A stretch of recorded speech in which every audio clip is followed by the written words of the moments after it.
Hi guys, how you going? Campbell here from Didactic channel. Hope you're having a joyous day. And as always guys, Didactic means to be self-educated, and more now than ever we need to be self-educated, because if we are not, the only choice we have left to us is to believe what we are told. And today I wanted to have a look at the whole history thing, what's really gone on in the last couple of 100 years, because we do find ourselves at the moment in a very strange place. You know, no one's really sure what's going on. There's obviously two sides to this battle that's happening at the moment, and clearly one side is trying to take over, and we the people do not want that. But I've been thinking about, you know, where did this all start and how long has this been going for? You know, what's really been going on Earth in the last couple of 100 years? Because when we look around, we see all these buildings that look like they were made, you know, in another time for another world. You know, they're completely different to the buildings that we build today and that we can build today. You know, just in their sheer size, you know, their magnificence, the way that they've, you know, been constructed, and the fact that they're still almost all in perfect condition today. And clearly, many of them, or most of them, are very old. They're much older than we're told. And the other thing about this story is we're told all these buildings were built pretty much, we're talking that you know, the city type buildings were pretty much built in the 1800s. And in the 1800s, we didn't have machinery, we didn't have cars, trucks, petrol, diesel, didn't even have steam engines, no cranes. You know, there might have been simple pulleys and things that they could use. And then as far as, you know, crafting, you know, the blocks and all the craft works that they've done, you know, the skill required to do all this is just huge, and the resources as well. They never talk about where all the materials for these buildings came from. And we just end up with things that look like this. And it's almost out of the realm for us to imagine designing something like this, because it's very far away from our society. We now live in boxes, little square boxes that they throw up, you know, quickly and for a lifetime of 10 years, 20 years. And they just sit there, they're not efficient, they guzzle energy. And then around us we have these magnificent structures, and they are huge. They look like they're built for giants. They really do. So what's going on here with all these buildings? You know, and this is not to mention that a lot of them seem to be sunk into the ground and have windows going straight into the ground, have stairs going up to a second story. But with these old buildings too, you'll notice that there are similar designs. We have these cathedrals, you know, with the big pointy spires. We have more castle-looking type structures with the more squared-off towers. Then obviously we have the big, you know, the big houses, and there's a couple of different styles there. We have the Capitol buildings with their big domes, and this architecture is the same all over the earth. So let's get in and have a bit of a look at some of the buildings and how the story they tell us does not quite add up. And in case you didn't know, Photoshop has been around for quite a while, since the 1800s at least that we know of. And you can see this picture here has clearly been photoshopped. This was the original, as far as I know. I'm not sure exactly who this gentleman is. And if you have a look at the background, it's, you know, everything's exactly the same. Nice Masonic floor there. Bit of different ground on this one. And they've just inserted Abraham Lincoln standing here. This one is of Hitler. You can see he's standing there having a chat to some friends. But over on this side, we have this gentleman who has been taken out of the photo. As you can see, it's a good job. You know, the background's a bit different here, but you wouldn't notice that.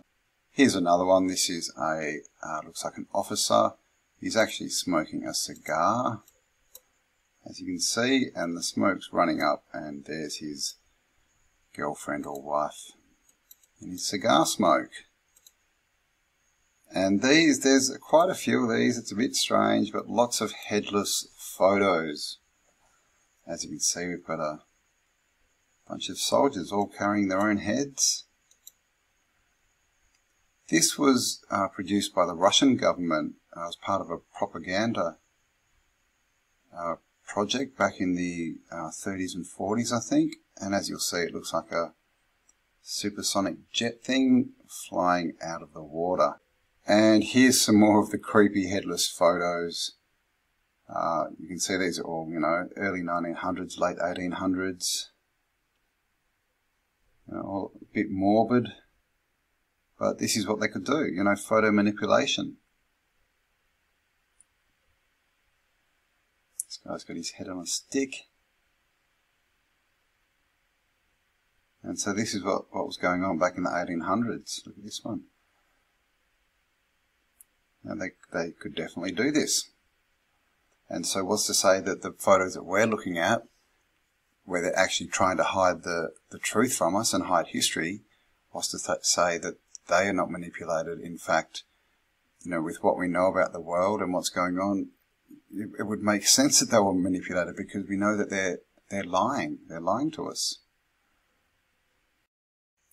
And if you'd like to support this channel and the work that it does, then you'll find some links in the description where you can make a donation, and you'll also find some autodidactic merchandise where we have t-shirts, hoodies, cups, all that kind of stuff. And we've got some new designs. We've got the traditional autodidactic self-education is the way forward t-shirt, and also his story is not our story. And there's also the new free your mind, turn off the TV t-shirts, and also our facts over fear t-shirt. So get in the shop, have a look around, buy some stuff, guys. Help support this channel and the work that I do. It is all very appreciated, and all your support will go into helping this channel expand and get more information out to the general public. So click the link in the description below, check out the merch at the Autodidactic shops, and you'll also find there is 2 links, one for Australia and New Zealand and one for everyone else, and this is just to save you guys money on shipping. So thanks a lot for all your support, guys, and let's get back to it. And this is the temple in Salt Lake City. An absolutely magnificent structure. I mean, you can just see the work that's gone into this. You know, very obviously a huge building as well, very old world, and just looks like a castle. And the story with this is the Mormons turned up, you know, looking for their promised land kind of thing. Turned up in their buggies, and you know, with just what they had on their backs. They may have had simple tools, but they had no machinery. There was no industry here. The story is they've just turned up and it was a blank canvas, and they started building pretty much straight away, and it took them 40 years to build this temple with no tools, no industry, no nothing. And so let's have a look at this temple. So this is a construction photo, we're told, of the temple. You can see we've got looks like bulls and a cart. Everyone here is posing for the camera. Look at them all. Every single one of them is looking at the camera, even these people up top. And you'll see that we've got a flat piece of ground here and then a mound going up. Clearly these guys, you know, they're high, they're on a mound. Now, for a building of this size, you do not do that. You flatten the land, you build a very, you know, good foundation, or dig a hole for the foundation and build that, and then you build on flat land. And these windows look like they're going into the ground. So what's going on here? This looks half built. Did they build this? Well, all these wooden cranes and things up here, you can see that there's nothing around on the ground for them to lift, for starters. So what are they doing? You know, because it looks like they're there to, you know, lift the rocks up. That's what we're supposed to think, that they're lifting the blocks up. But there's nothing on the ground. There seems to be no organisation, nothing ready for them to do. No tools anywhere, just rubble. It's just kind of all rubble and dirt. Now what happened is they did an excavation on this building, and this is what they found. This is the front of the temple, and this is the stairs going up to the front door, and this clearly is a whole nother level underground. This is the original sandstone foundation, and this is a whole nother level with windows. You can see this doorway went straight down. The whole lot. Here's a different angle, and you'll see with this one, this is actually, there's a guy down here, and you can see they've measured this. So this is 14 feet, and this is another 16 feet. So that's 30 feet underground, one 14-foot level. And again, you can see this window continues straight under the ground. Now, we need to ask ourselves, why has this been hidden? Because the people who've turned up and found Salt Lake City, they've found this temple. Clearly they did not build this underground, and clearly it has not filled up with this much dirt in the last 100 years or so. So they knew this was here, and they have hidden this. They've hidden it from us. Apart from the fact they've hidden that these buildings were already here, and that the 40-year period was actually just a clean-up job, not a construction job, they've also hidden that there was a huge event in our past, in the last 200 or 300 years, that has covered a lot of buildings up to 30 feet in mud, and some are more. Now, when they did the pictures for their renovation, you'll see this is one of them, and they've drawn these subterranean floors in the picture. And here we have a construction photo. What we're told is a construction photo of them building the temple. And we have lots of men standing around. You know, they've got waistcoats. It's not really work clothes, is it? They've got, like, you know, vests and things on, but they're all, again, posing for the camera. Look at them all. Even the guys in the background, they're all posing. But look at this scene. Huge blocks of cut stone, and not a tool in sight. Not a crane, not a trolley, nothing. No hand tools. And this guy's just standing here pointing at it. You know, this guy cannot lift this block with his mates. He can't. And look at how it's just all over the place. You know, if they were cutting this and going to make a temple, it would all be stacked up, right? You know, and ready to use if they were cutting this. And it begs the question, how are they cutting it and transporting it all? You know, is this just rubble left from something that's been smashed from whatever caused this mud flood? And just one more pic here. This is, again, around the turn of the century. You can see we've got a cartwheel here. Fully constructed temple in the background. And this wall. You know, a big stone wall. And it's quite clearly a very tall wall. You can see there's a man here, and he's off the ground. So, you know, that's a pretty big wall, 25, 30 foot probably. You know, three of him or four. And it's just sitting there. Obviously, the rest of it's gone, and again, we just get rubble all over the ground. Just rubble everywhere. So what really went on in Salt Lake City? And here we have the Capitol building in Washington, and the same thing, they did a renovation. And when they dug down, they exposed that there was another level underneath, already there. And this is the same story, built in the 1800s. But if we zoom in here, you'll see that the steps clearly stop here on what looks like a lintel, and there's columns going down below the ground. See this window? See how it goes below this? This all looks like new concrete reinforcing, like concrete walls. But clearly you can see that what's behind this clearly goes down. You can see it here to another window going down. Columns, the whole lot. This is a street in Russia, and again they were doing excavations. This looks like they were doing roadworks, putting pipes and things in.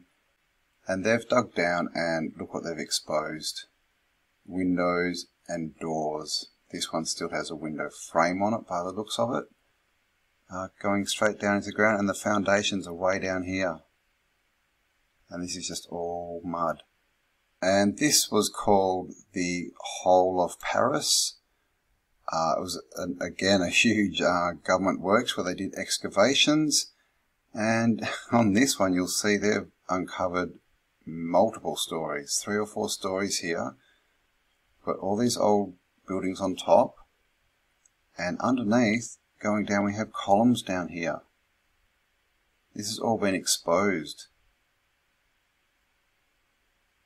Okay, they might have put some reinforcing in there, I'm not sure, but you can see there's brick walls behind there and there's columns all the way along. And if you think that maybe, you know, these columns are part of reinforcing, why would they use columns? They would just be using this concrete wall stuff. So there's definitely stuff under there, you know. Basically, we're walking on history. Civilization is under our feet. It seems to have been covered up, and covered up a lot. As far as physically, the buildings have been covered. I think some we've completely lost, and others we're just seeing the tops of. You know, or we've just lost a couple of stories. But again, the question is, this event would have been a huge worldwide event, and we're talking 200 to 300 years ago. And it's been completely erased from our story. Just like the civilization of Tartaria. The country of Tartaria has been erased from our history books and from our atlases and maps. Why? What happened? What happened 200 or 300 years ago? Because I think, with all the evidence that we've got, it was the start of something, the start of a takeover, the start of people trying to change the world so that they could turn it into the place that they wanted it to be. And we are seeing the results of that right now in the world that we're living in right now.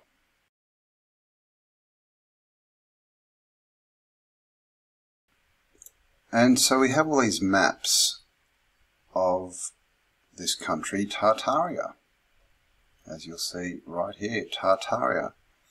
And Tartaria, or Tartary, was a huge country. It covered basically most of Russia, China, India, and it looks like it was sort of a lot of Eastern Europe as well. And it's just, if you look at the maps, it just got pushed back and it was just made smaller and smaller until it disappeared completely. There is still a province in Russia called Tartazan, and there's still Tartars around, but what we're told now is that Tartaria wasn't a country. We're told that it was just a region and a people. But quite clearly, it's on maps everywhere. Tartary, China. So why has this been hidden from us? Because maps don't just get drawn. Back in the day, maps were expensive to do. And Tartaria is everywhere. As you can see here, look how big it used to be. And again, it's been erased from our history. It's not taught in schools. It's not even taught in history in universities. But clearly, it did exist, and all the maps seem to stop around the 1800s, the early 1800s. So again, we get this time frame of the sort of mid-1700s to mid-1800s, where there was a lot of change. A lot of the information that used to be known was suddenly taken away and was hidden. History was changed. A big event happened that buried buildings. And we also have issues with our dates, and these all seem to come in again around that time frame, sort of 1700s. As you can see on this crest here, we've got a J. That's a definite J. J648, and what that stands for is J for Jesus, so it's in the year of our Lord. Well, 648 years after the year of Jesus, the year of our Lord. That's how they used to write it. And then in the 1600s, the Jesuits and Joseph Scaliger basically changed all these to a 1, making this 648 year now 1648. So you'll see a lot of these either a J or an I for Iusa, which is another way to say Jesus. You'll see here, this is actually, it's not a tombstone, it's like a mileage stone. These put them on the side of the roads to tell you how far you were from certain places. And as you can see here, this is quite clearly a J. J794. So this is saying 794 years after the death of Jesus. Okay, so not only have they stolen and changed history, they've actually added 1,000 years. 1,000 years. You can see here, that's clearly a J. 686. So we're not even living in the time frame that we believe we are. Another one, J626. This is a picture from an old book. And again, you can see we've got 656, and now this one looks more like an I than a J. But it's definitely not a 1. So I656 in the year of Isis, well, 656 years after the death of Iusa. Now this is called the King's Desk, and this is a piece of furniture that was, we're told, was made in the 1700s, it's around the 1750s, for King Louis XV of France, I believe. And I mean, you can just see the workmanship. You know, we see a lot of this kind of furniture, and then we see a lot of cheap reproductions, people trying to reproduce this kind of stuff, and they just can't. But what's interesting about this desk, apart from the craftsmanship, I mean, just look at this thing, it's just ridiculous, is the date. The person who created this desk, apparently, or who at least signed their name to it, you'll see this J is actually dotted. J769. Okay, so, and there's that.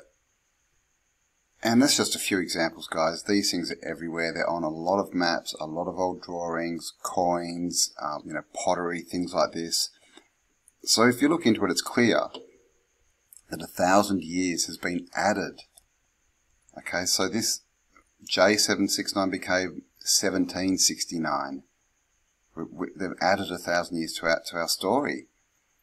So what happened in that 1,000 years, and why was it added, and what were they trying to hide? It's also the time frame that the robber barons started to take over in the Americas. Okay, so there you go. The history that we've been told is clearly not what has gone on. We're being lied to, and our history is being covered up.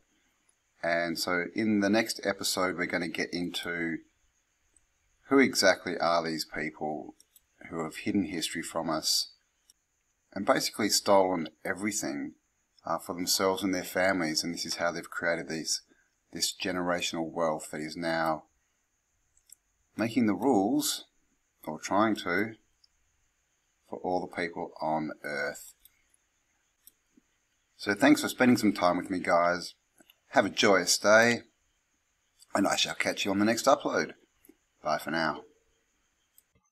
We all know that we're being monitored online, and that massive data mining is being done by governments and private corporations. So how do you protect yourself and your information from prying eyes? Well, I use Virtual Shield, and it's a downloadable program that works on your computer and your phone, and it will protect you from any nefarious activity and people trying to get your information and your internet history to put onto their databases. And if you click the link below in the description, you'll get your first month free, and also save up to 75% off your first year and get full protection from just $3 a month. And with what's going on at the moment, guys, Your personal privacy and protecting your personal information is more important now than ever. So click the link below and get signed up and get protected from just $3 a month.